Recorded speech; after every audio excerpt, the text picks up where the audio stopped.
नमस्कार मंडळी. आधीच्या भागात आपण सप्तम अध्यायाचे 1 ते 15 श्लोक पाहिले. आता पुढील श्लोक आपण त्याचं अर्थासह वाचन करूया. श्लोक क्रमांक 16. चतुर्विधा भजन्ते मां जनाः सुकृतिनोऽर्जुन आर्तो जिज्ञासुरथार्थी ज्ञानी च भरतर्षभ. हे भरतवंशीयांमध्ये श्रेष्ठ अर्जुना, उत्तम कर्म करणारे, अर्थार्थी, आर्त, जिज्ञासू आणि ज्ञानी असे 4 प्रकारचे भक्त मला भजतात. तेषां ज्ञानी नित्ययुक्त एक भक्तिः विशिष्यते, प्रियो हि ज्ञानिनो अर्थमयः च स मम प्रियाः. त्यापैकी नेहमी माझ्या ठिकाणी ऐक्यभावाने स्थित असलेला अनन्य प्रेमभक्ती असलेला ज्ञानी भक्त अतिउत्तम होय. कारण मला तत्वतः जाणणाऱ्या ज्ञानी माणसाला मी अत्यंत प्रिय आहे आणि तो ज्ञानी मला अत्यंत प्रिय आहे.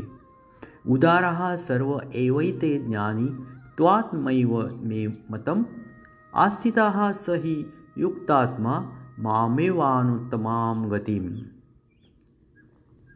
हे सर्वच उदार आहेत, परंतु ज्ञानी तर साक्षात माझे स्वरूपच आहे असे माझे मत आहे. कारण तो माझ्या ठिकाणी मनबुद्धी असणारा ज्ञानी भक्त अतिउत्तम गतिस्वरूप अशा माझ्यामध्येच चांगल्या प्रकारे स्थित असतो. बहुनां जन्मनामन्ते ज्ञानवान् मां प्रपद्यते वासुदेवः सर्वमिति स महात्मा सुदुर्लभः. पुष्कळ जन्मांच्या शेवटच्या जन्मात तत्वज्ञान झालेला पुरुष सर्व काही वासुदेवच आहे असे समजून मला भजतो, तो महात्मा अत्यंत दुर्मिळ आहे. कामेः स्थैः ऋतज्ञानाः प्रपद्यन्ते अन्यदेवताः तं तं नियममास्थाय प्रकृत्या नियताः स्वया. त्या भोगांच्या इच्छेने ज्यांचे ज्ञान हिरावून घेतले आहे असे लोक आपापल्या स्वभावाने प्रेरित होऊन निरनिराळे नियम पाळून इतर देवतांची पूजा करतात. यो यो यां यां तनुं भक्तः श्रद्धया चित्तमिच्छति तस्य तस्याचलां श्रद्धां तामेव विदधाम्यहम्. जो सकाम भक्त ज्या देवता स्वरूपाचे श्रद्धेने पूजन करू इच्छितो त्या भक्ताची त्याच देवतेवरील श्रद्धा मी दृढ करतो.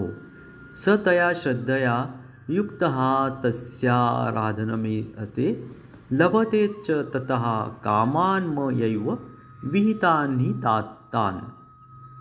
तो त्या श्रद्धेने युक्त होऊन त्या देवतेचे पूजन करतो आणि देवतेकडून मीच ठरवलेले ते इच्छित भोग निश्चितपणे मिळवतो. अंतवत्तु फलं तेषां तद्भवत्यल्पमेधसां देवान् देवयोजो यान्ति मद्भक्ता यान्ति मामपि.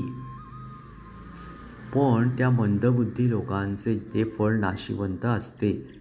तसेच देवतांची पूजा करणारे देवतांना प्राप्त होतात आणि माझे भक्त मला कसेही भजवत अंतिम मलाच येऊन मिळतात. अव्यक्तं व्यक्तिमां आपन्नं मन्यन्ते मां बुद्धयाः परं भावं जानन्तो मयाव्ययम् अनुत्तमम्. मूढ लोक माझ्या सर्वश्रेष्ठ अविनाशी अशा परमभावाला न जाणता मन इंद्रियांच्या पलीकडे असणाऱ्या सच्चिदानंदघन परमात्मस्वरूप मला मनुष्याप्रमाणे जन्म घेऊन प्रकट झालेला मानतात. नाहं प्रकाशः सर्वस्य योगमाया समावृतः मूढोऽयं नाभिजानाति लोको मां जमम् अव्ययम्. आपल्या योगमायेने लपलेला मी सर्वांना प्रत्यक्ष दिसत नाही, म्हणून हे अज्ञानी लोक जन्म नसलेल्या आणि अविनाशी मला परमेश्वराला जाणत नाहीत. अर्थात मी जन्मणारा मरणारा आहे असे समजतात. वेदाहं समतीतानि वर्तमानानि अर्चार्जुन भविष्याणि च भूतानि मां तु वेद न कश्चन. हे अर्जुना, पूर्वी होऊन गेलेल्या वर्तमान काळातील आणि पुढे होणाऱ्या सर्व सजीवांना मी जाणतो, पण श्रद्धा भक्ती नसलेला कोणीही मला जाणत नाही. इच्छा द्वेष समुत्थेन द्वंद्वमोहेन भारत, सर्वभूतानि सम्मोहं सर्गे यान्ति परंतप.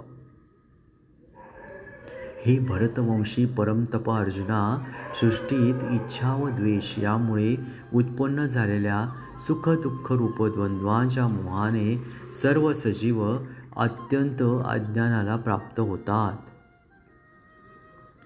येषां त्वन्तगतं पापं जनानां पुण्यकर्मणां ते द्वंद्वं मोहि निर्मुक्ता भजन्ते मां दृढव्रताः.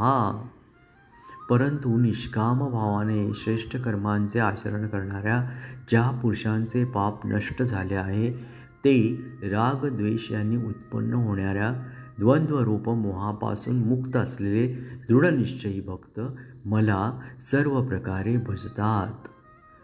जरामरण मोक्षाय मामाश्रित्य यतन्ति ये, ते ब्रह्म तद्विदुः कृत्स्न मध्यात्मं कर्म च अखिलम. जे मला शरण येऊन वार्धक्य व मरण यापासून सुटण्याचा प्रयत्न करतात, ते पुरुष, ते ब्रह्म, संपूर्ण अध्यात्म आणि संपूर्ण कर्म जाणतात. साधी भूतादिदैवं मा साधियज्ञं च ये विदुः, प्रयाणकालेऽपि च मां ते विदुः युक्तचेतसाः. जे पुरुष अधिभूत, अधिदैव व अधियज्ञ यासह मला अंतकाळीही जाणतात, ते युक्त चित्ताचे पुरुष मला जाणतात, म्हणजे मला येऊन मिळतात.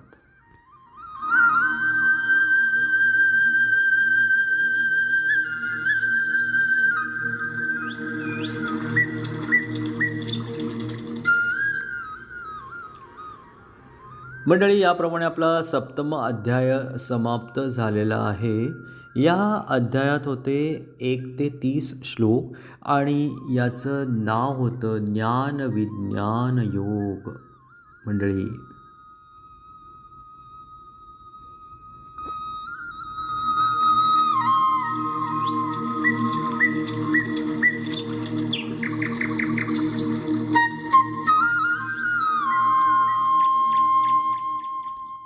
ओम नमो भगवते वासुदेवाय.